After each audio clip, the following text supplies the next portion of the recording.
тонкий момент депозитке салған кезде мынау. Сіздер теңгемен саласыздар ма, доллармен ба? Теңгемен 16-20% өсіп атыр дейсіздер да.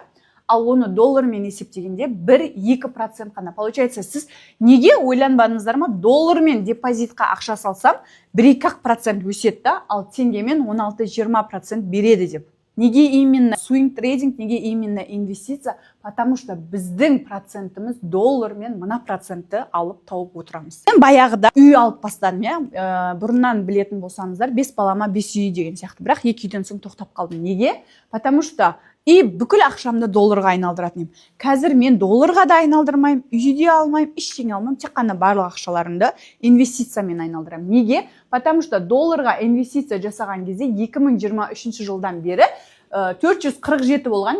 Қазір қанша доллар? 483. Получается